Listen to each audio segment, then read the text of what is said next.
Saya Atik Saraswati, saat ini saya bekerja sebagai Kepala Sub Bagian Tata Usaha, Inspektorat Jenderal Kementerian Lingkungan Hidup dan Kehutanan.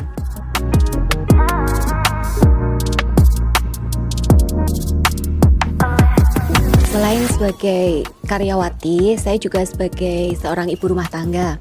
Saat ini saya memiliki 3 orang anak, 2 laki-laki dan 1 perempuan. Saya juga sedang menempuh pendidikan strata 3, mengambil di Universitas Brawijaya Malang, kelas Jakarta, ilmu administrasi, jurusannya administrasi publik.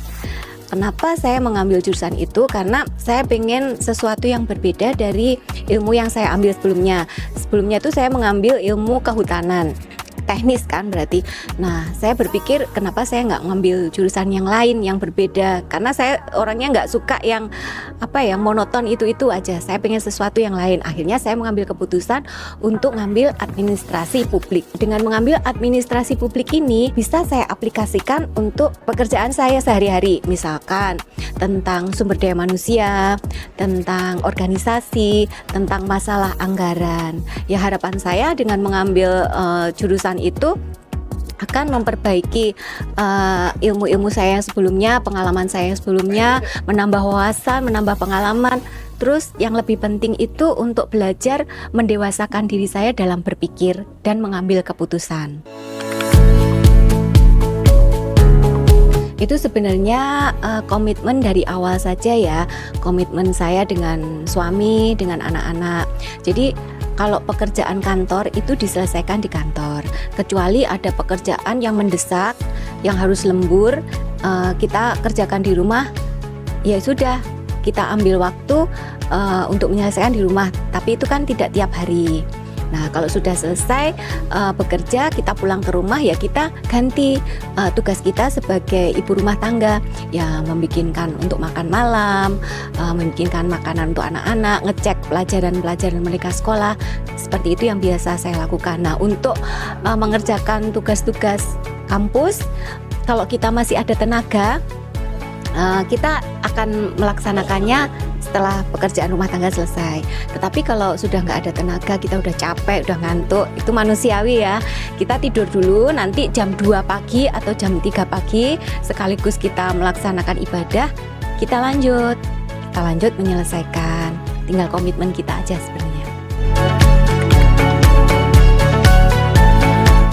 Untuk wilayah 4 nantinya itu bisa membuat laporan itu, laporan audit atau review atau evaluasi itu bisa tepat selesai sesuai dengan waktu yang telah ditentukan. Karena apa? Karena wilayah 4 itu kan pekerjaannya banyak pekerjaan-pekerjaan mandatori. Selain dari wilayah 4 sendiri juga tingkat KLHK itu membutuhkan effort yang sangat besar dari teman-teman. Nah, itu saya pengen kalau ada ST tidak saling menumpuk, untuk bikin laporan pun teman-teman juga bisa menyelesaikan tepat waktu. Itu yang akan saya terapkan setelah saya mempelajari ilmu administrasi publik. Itu inovasi yang ingin saya wujudkan. Sedangkan mimpi saya dengan saya belajar itu, saya bisa membuat guyup rukun semua teman-teman yang ada di wilayah 4. Jadi kita bisa bekerja dengan senang hati, semangat, tanpa ada rasa curiga, tanpa ada rasa kegelisahan. Yang penting guyup rukun. Aktivitas saya kalau di rumah, saya suka memasak.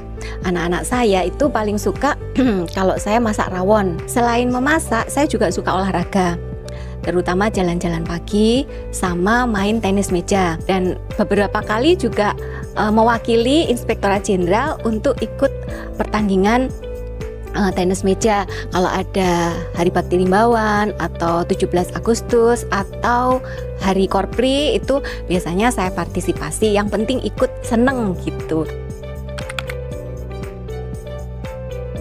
Kita sebagai perempuan, sebagai ibu rumah tangga, jangan terlalu cepat puas. Cepat puas hanya sebagai ibu rumah tangga aja jangan, sebagai karyawati saja jangan. kita maksimalkan kemampuan, kelebihan yang Allah berikan kepada kita.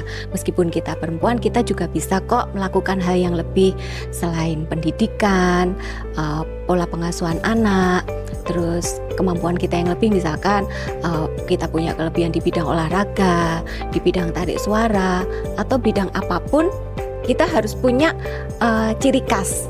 Jangan cuma bekerja aja, itu kan sama ya, maksudnya bekerja itu perempuan-perempuan lain itu juga bisa, tapi kita harus punya satu keunggulan, satu kelebihan dari mereka itu. Misalkan kita punya kelebihan memasak, oke, bisa.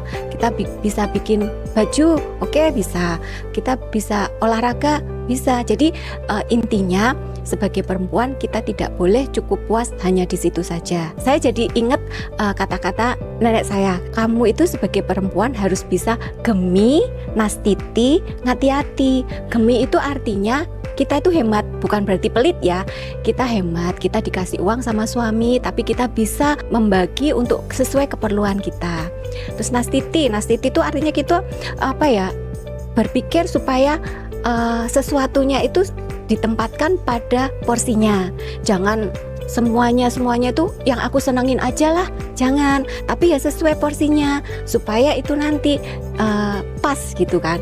Terus ngati-hati itu artinya hati-hati. Apa yang kita lakukan itu ya harus dipikirkan dulu, jangan langsung kita pengen ini langsung kita laksanakan, jangan, kita pikir dulu supaya nanti kita tahu dampaknya, resikonya seperti apa ya, seperti kayak mitigasi resiko SPIP gitu ya, seperti itu. Gemi, nastiti, ngati-hati, insya Allah semuanya akan selamat.